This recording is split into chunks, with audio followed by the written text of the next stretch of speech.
ஒரு வாட்டசாட்டமான ஆள் தலையில் ஒரு பாரத்தோடு மூட்டையோடு சுமந்து கொண்டு நடந்து சென்றே போகிறான். அவ்வழியாக மாட்டு வண்டியை ஒருவன் ஓட்டிச் செல்லுகின்றான். அந்த வழிப்போக்கனை பார்த்து மாட்டு வண்டிக்காரன் சொல்லுகிறான், அப்பா, கால் கெடுக்க நடந்து செல்லாதே, நீ போகின்ற தூரம் வெகு தூரமாக இருக்கும் போல இருக்கிறது, நீ வா, என் வண்டியில் அமரு, உன்னை போகின்ற இடத்தில் நான் விட்டுவிட்டு நான் போகிறேனே என்று சொல்கிறான். அதற்கு உடன்பட்ட செவிசாய்த்த அந்த வாட்டசாட்டமான ஆளும் அந்த வண்டியில் அமர்கிறான். சிறிது தூரம் செல்கிறது.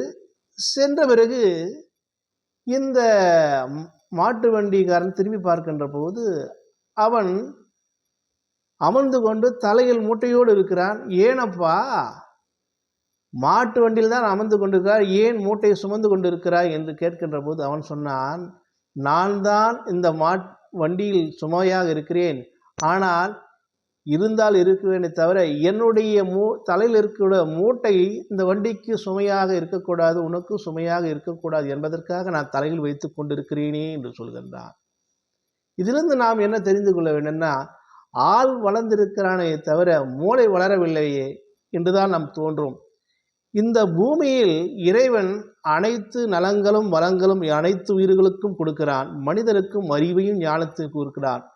கொடுத்த பிறகு மனிதன் என்ன தோன்றுகிறான்? பொறாமை, கோபம், வஞ்சம், பழி வாங்குதல், பணத்தாசை, இதில் முழுகி பிறப்பு பிறப்பு என்ற பிறவி எடுத்துக்கொண்டே இருக்கிறான். ஆனால் அவன் மறந்து போகின்ற விஷயம் என்னவென்றால், மாட்டு வண்டிக்காரனைப் போல நம்மை அழைத்துச் செல்லுகின்றான் இறைவன். அந்த மூட்டையை நாம் வைப்பதில்லை.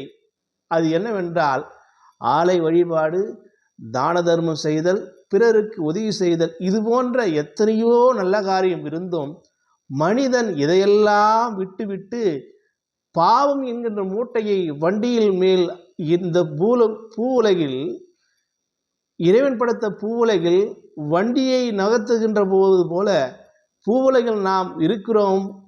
அந்த பூவுலகில் இந்த பாரத்தையெல்லாம் இறக்கி வைக்காமல் பொறாமையால், கோபத்தால், வஞ்சத்தால், பழிவாங்குதலால், பணத்தாசையால் என்ற கோட்பாடுகளால் மனிதன் நன்னறிவில்லாமல் அவன் வாழும் காலத்தை இறை வழிபாடும் தான தர்மத்தாலும் செய்யாமல் அழிந்து போகிறான் என்பதை கூற்றாக சொல்லி முடிக்கிறேன். நன்றி, வணக்கம்.